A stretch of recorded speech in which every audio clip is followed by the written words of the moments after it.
வணக்கம் மக்களே, big Boss season 9 இன்னைக்கான ப்ரமோ 3 வந்துருச்சு. இந்த ப்ரமோ பார்த்தீங்கன்னா ஆல்ரெடி ரெட் கார்டு பாரு அண்ட் கம்ருதீனுக்கு கொடுத்தாச்சு. இதனை தொடர்ச்சியை தான் இந்த ப்ரமோ 3ல சொல்லியிருக்காங்க. என்னன்னு பார்த்தீங்கன்னா, திவ்யா கம்ருதீனுக்கு செருப்பாலாம் அடித்த மாதிரி ஒரு விஷயத்த சொல்கிறாங்க. என்னன்னு பார்த்தீங்கன்னா, பாரு உனக்கு ஏற்றி விட தான் நீ இந்த மாதிரி விஷயங்கள் எல்லாம் பண்ணின. ஏன் கம்ருதீனுக்கு எங்கே போச்சு புத்தி? ஒருத்தவங்க சொன்னாதான் சினிமா.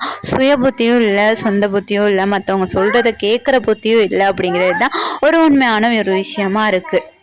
கானா வினோத்துமே கம்ருதீன்கிட்ட ஒரு விஷயத்த உடைக்கிறாரு. என்னன்னு பார்த்தீங்கன்னா, நீ இந்த நிலைமைக்கு நிற்கிறதுக்கு காரணமே பாரு தான் அப்படின்ட்டு. நான் கேட்குறேன் என்னென்னா, கம்ருதீனுக்கு ஒரு புத்தி இல்லை. எத்தனையோ பேர் சொன்னாங்க இப்படி இப்படி அப்படின்னு. அதை கேட்காம இவரும் சேர்ந்து தான் அந்த விஷயமெல்லாம் செஞ்சார். ஓகேவா? பாரு மேலே மட்டும் பழி போடுறது தப்பான ஒரு விஷயம். ரெண்டு பேருமே பதிலுக்கு பதில் கேவலமாக நடந்துக்கிட்டது தான் ஒரு உண்மையான விஷயம். லாஸ்ட்டாக பார்த்தீங்கன்னா, பாரு சாண்ட்ரா கிட்ட கையெடுத்து கும்பிடுறாங்க. சாண்ட்ரா ஓவர் ஆக்டிங் பண்றாங்க, என்னமோ பார்த்து பயப்படுற மாதிரி. ஏன்னா ஸ்டார்ட்ல எல்லாம் எவ்வளவோ இந்த ஃபர்ஸ்ட் வீக் ஒரு டாஸ்க் செஞ்சாங்க இல்லையா, சீக்ரெட் டாஸ்க். அதுல வேற லெவல்ல பண்ணியிருந்தாங்க. இப்போ மட்டும் எங்க இருந்து வருது பயம்?